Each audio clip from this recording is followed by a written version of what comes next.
Welcome back, and time for an exclusive conversation. Now we are joined by Saurabh Gadgil. He is MD, PN Gadgil Jewellers. Mr. Gadgil, hi. First of all, congratulations on the IPO. You are the second largest organized jewelry player in Maharashtra in terms of number of stores.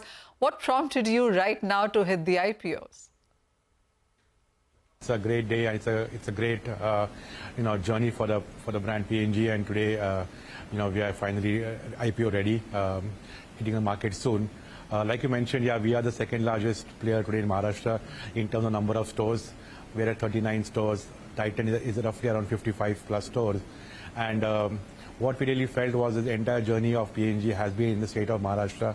We have been here for almost 20 decades now, having a long relationship with customers spread over generations together, karigars who are with us for generations together. And we felt now is the time when the company is poised for the next phase of growth. And the immediate target for the company is to be the largest player in the state of Maharashtra. We feel that Maharashtra is a very progressive state. A lot of development is still going on here. And there are pockets where we still see potential for the brand to penetrate and to further deepen its roots. So from the IPO, the plan is primarily to use the proceeds to further expand, set up stores. We have kept a target of 12 stores as per DRHP to be set up in Maharashtra here. And for this financial year, moving ahead next year, we'll be adding some more stores.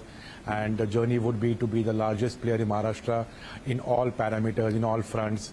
And then post that is to continue a journey ahead with the neighboring states.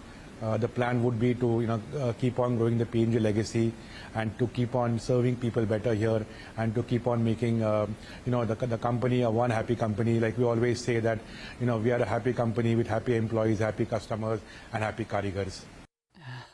And it's a happy you today with the IPO being decided. Also, how are you going to use the proceeds from the IPO? You told us it's going to be for the expansion of more stores within Maharashtra, outside as well. Also, there's a part of it which is going in for repaying or debt also. How much would you save up in sense of interest costs after you've done this? As of now, we have earmarked 300 crores to be used to repay debt. Debt today is around 250 crores, and there's a term loan of around 70 crores. Primarily, after debt repayment, we use the bank facilities to avail gold metal loans, which today we are not availing, and that would ensure that the funds come back in the business again. So the entire money which is going to be raised to the IPO will find its roots back in the business. The gold metal loans will give us two advantages. One is it will help us to be hedged, in terms of our inventory, and secondly, as you all know, the gold metal loans come at low interest rate, 5 to 5.5% annualized. So that will help us to save another 4% there on interest cost. So it's a win-win situation on both the sides, and that is how we have planned to use the IPO proceeds partly. We already have got bank sanctions to convert the fund-based facilities to non-fund-based facilities, and this will ensure that we are able to avail the gold metal loans in the next quarter as we move ahead. Also, Saurabh, currently you're operating one store out of US as well. Any plans to expand internationally? If yes, then what geographies are you looking at? We have been one of the first organized jewelry players from India to be present in US. We are there for 15 plus years. We have a flagship store in the city of Sunnyvale in California state. And as being the first player there, we have a big advantage. And yes, definitely there's enough potential to look at other states in US. And that's something which the company right now is exploring. As far as India is concerned, after the state of Maharashtra, we'll be looking at states on the neighboring side. That's Madhya Pradesh, Bihar, UP, Chhattisgarh, Jharkhand, and finally Delhi. We feel these states are states which have a common language, Hindi, a common culture, and a very strong linkage with the state of Maharashtra. So the brand is known there, and the journey would be more easier in those neighboring states. But this will only happen once we are completely dominant in Maharashtra. And the road ahead would be to look at one state to be a dominant player there, and then to move to the next state. So it will be a journey phased out for the next 5-7 years, where the company looks at being a 100 to 120 strong store company. But the genesis would be to be a dominant player in all the states where the company is present, and to be profitable across all the stores, and to really track also the same store growth what we are doing today. So the plans are robust. We have people, processes, and systems in place. So all excited to start this new journey ahead. Absolutely. Saurabh, also, when you look at the numbers and deeper into that, the expenses in the company have shot up, as we can see in the last couple of years. Also, margins have been a bit of a pain point as well. How are you looking to curb expenses and improve margins going ahead?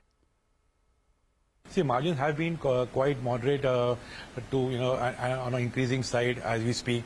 The gross margins for a company have been 13-14%. When you consider the portion of retail sale, we have a portion of old gold sale which we sell to purchase back new gold. So when you exclude that old gold sale at the store level, the margins are at 13-14% gross. We have EBITDA at around 7% and PAT at 4%. So margins are on comparison with the industry. We are looking at further increasing the share of diamonds, studded jewelry, and that would further give us additional boost in margins. And along with that, as we expand further, we'll have economies of scale. And since we're doing expansion in the state of Maharashtra, we'll not be adding too many costs on the operational side. So that will also help us to scale up the turnover and to achieve better margins. So company is confident that in the coming years, the margins should see an improvement. And we are all catered towards that. But having said that, even today, the PAT margin at 4% is among what the industry today is looking at. Saurabh, also the big gift that the government gave this budget was, of course, cutting import duty to 6%. Have the footfalls increased because of that? And also this is festival season. The IPO also is coming during the festival season. Have you seen a marked increase in demand because of that? So the duty cut has been taken very favorably by the entire industry. As far as PNG is concerned, we have seen record sales post the duty cut, both in volumes and in value. There's been a considerable jump on both volume and value side, and the market remains strong. Even as we continue heading towards Ganpati, there's a strong demand for all kind of jewelry, wedding jewelry, investment jewelry, bar coins have been strong, and I think that the year looks good for us. India as a country is really doing well. People are having faith in consumption. People are investing in gold. I think this duty cut has come at the right time where people felt that it's a moment which should not be lost and should be a right time to enter the market. Post duty cut also, gold has seen appreciation, and that's why it has further reinforced people's interest that gold is here and gold is bullish. So people are making purchases. I think that the second quarter is looking very good, and the third quarter, which would have Diwali as a main attraction, should again have result in good sales. So I think we are looking at good numbers for the entire year, and I think we are on track to be able to achieve what we had planned at the start of the year. India market looks strong, and especially I would say that Maharashtra is seen a very sharp jump from the unorganized to organized sector, and that is further fueling growth at PNG. Oh, well, absolutely. We've seen a lot of changes coming for the jewelry sector, as you said, from unorganized to organized. The gold price is going higher and more IPOs coming into the market as well. Saurabh, thank you so much for that exclusive conversation, and congratulations yet again on that IPO listing. With that, that's all the time that we have on this show, but stay tuned. Business Lunch will take all the action ahead.